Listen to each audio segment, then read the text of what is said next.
Ito po ay nasa tabi ng Barangay Road at nasa tabi rin po ng National Highway. Sa ibabaw po yung National Highway. Ito po ang frontage sa National Highway.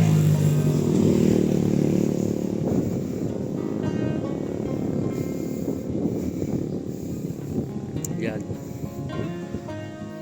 Pag mga po sa Metro Manila, 2 oras mahigit po, aabot ng 3, depende po sa traffic.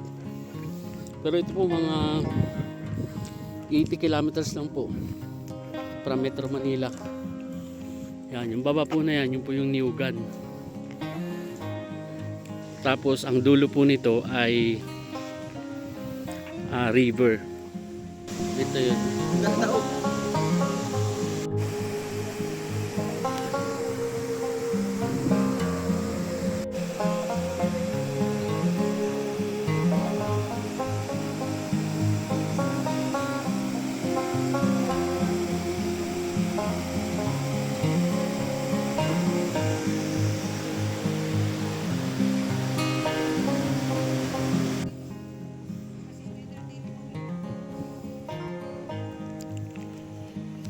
Sumusukat po siya ng 3.3. Yan po yung Barangay Road. Diyan po bumababa yung mga may farm dyan sa baba. Yung pong kabilang bundok, may mga titulo na po yan. Ito po kung bakit hindi siya nakasama on sa in-award ng DAR. Kasi po yung kabila na yan, yan yung awarded ng DAR. Ang ganda po nito na halos flat siya dito sa part na to. Ang maganda po nito ay may river po ito doon sa baba.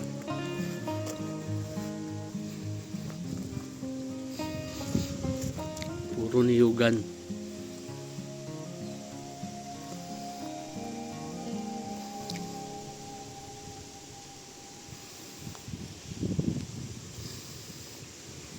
Ito, halos pinakadulo na po ito. Sagad po ito doon sa may ginawang magandang tubig doon na pinayos ng barangay.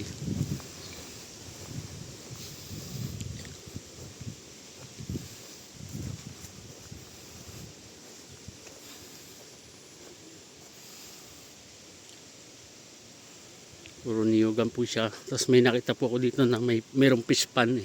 Mga tilapia din po. Malinis yung tubig. May malalaki din pong tilapia. Ang dulo po nito doon may front siya sa National Highway. Kaya hindi po mahihirapan yung makakakuha.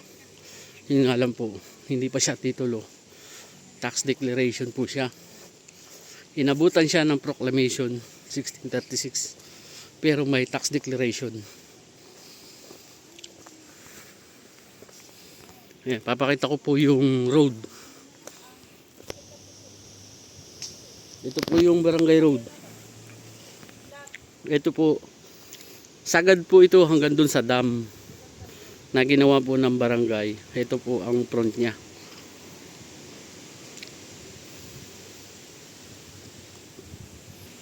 Ito naman po yung paakyat na ng tataas na po ito.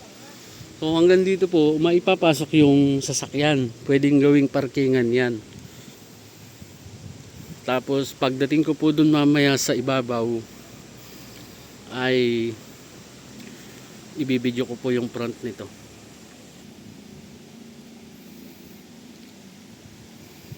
Yan po, kalsada yan. Rough road lang po ngayon talaga ito. Dito, ito kayong fish pan.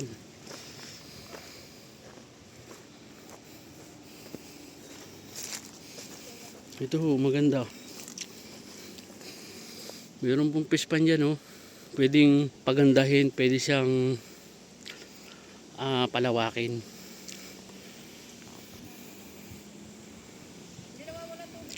May sarili pong tubig yan.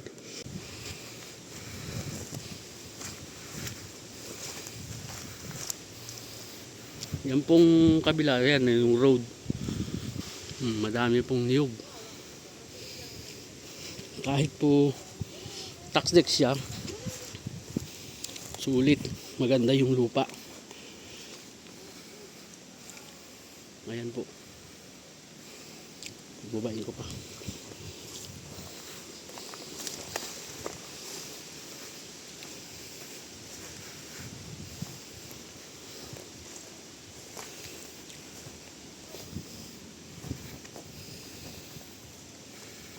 Mga tilapia din po. Malinis yung tubig. May malalaki din pong tilapia. Kaya lang po ang sukat ay 3.3. Medyo malaki-laki po siya. Sa mga nagtatanong po ng presyo, hindi ko na po siya mini-mention dito sa vlog ko. Kasi dumadating sa punto na iiba po ang presyo sa kalaunan. For example, ito po, binalag ko siya ngayon. After a year, hindi na ganun yung presyo. So, hindi na po siya mai-edit dito kung i-mention ko yung presyo. Pwedeng tumaas, pwedeng bumaba.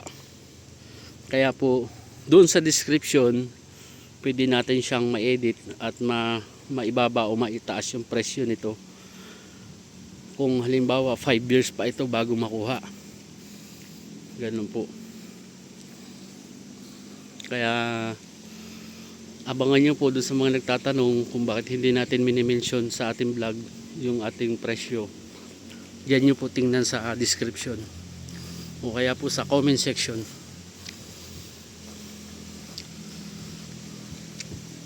Puro niyugan. Maganda ang pwedeng maging plano dito.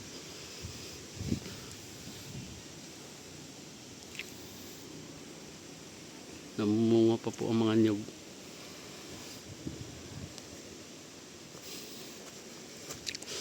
Nasa tabi po talaga siya ng daan at National Highway. Nakapagbenta na po ng portion doon sa may part ng National Highway. Yung bumili po nito, kumuha ng frontage dyan. Tapos mayroon ng kainan. Nasa tabi kasi siya ng National Road. Pero mahaba pa rin po ang frontage nito sa National Highway.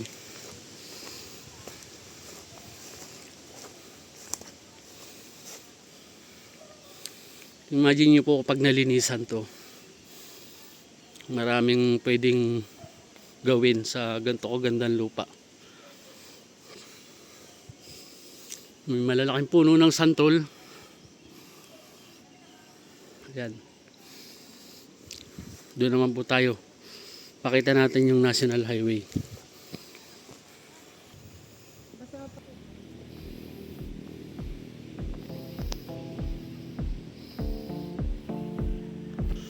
Meron pong kuryente na dito.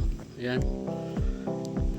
Yan, malapit na po tayo sa National Highway. Pag-akyat ko po nito, National Highway na po yan.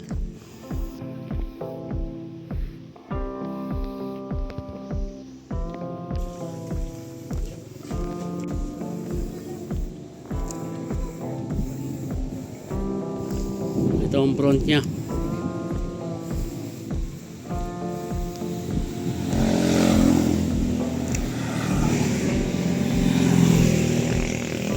Ano po. Ito po yung papunta ng Real Infanta Quezon. Yan naman po yung papunta ng Manila.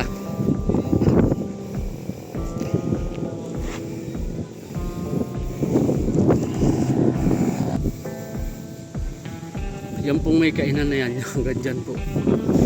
Bale, ito na ang frontage niya.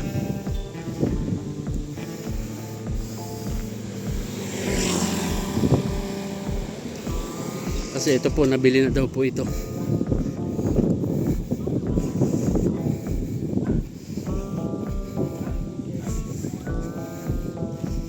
Ayan, hanggang dyan po. Yung likod po nito. Yan po ay kainan na.